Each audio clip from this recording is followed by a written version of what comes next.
On m'a donné la vie sans me demander mon avis. Remarquez, je ne m'en plains pas. Je n'avais rien d'autre à faire jusqu'au trépas. Parce que c'est un contrat à durée déterminée. On ne prolonge pas le bail quand il est terminé. Alors on reste dans l'expectative, sans connaître sa fin, sans savoir ce qui fera de nous un défunt. Beaucoup se sont posé la question, et après? On s'est penché sur le sujet de près.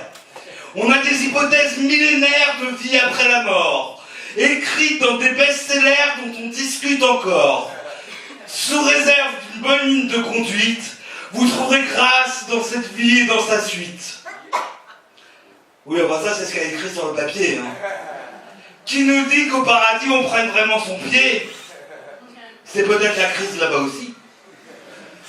Après tout ce qu'on s'en dit, c'est l'idée qu'on s'en fait d'ici. Sous forme de publicité promotionnelle, on nous assure le bonheur éternel. Mais pas de preuves vraiment tangibles. Et des promesses pas toujours crédibles. Le nirvana, d'accord, c'est beau, c'est bien. Mais si après la mort, il n'y avait rien, plus possible de crier remboursé?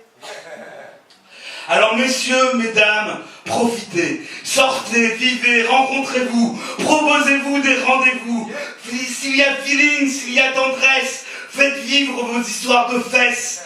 Parce qu'il y a une chose dont on peut être sûr, c'est que pour prolonger la vie, on peut la donner. Alors messieurs, une femme vous aura à l'usure, dès qu'elle verra en vous le père d'un nouveau-né. Qu'une autre vie dépende de la mienne, ça m'angoisse.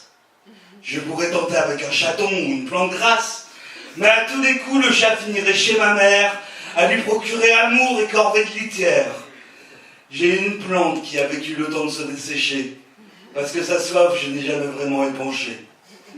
J'ai la vie que je mène, avec ses joies, ses peines. Je pourrais tenter d'améliorer les choses dans d'hypothétiques réincarnations, mais ne jamais remettre à plus tard, même dans les vies que nous accumulons. Je me pose quand même des questions sur mes vies antérieures. Étais-je une putain, un dieu ou un grand seigneur? De toute façon, heureusement qu'on ne peut pas savoir. Ça ferait trop de souvenirs à traîner sur les trottoirs.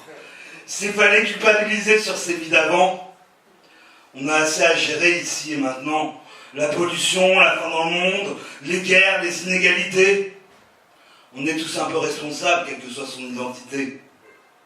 Mais il y a une question que je me pose souvent pour moi-même. Ai-je toujours mérité les gens qui m'aiment?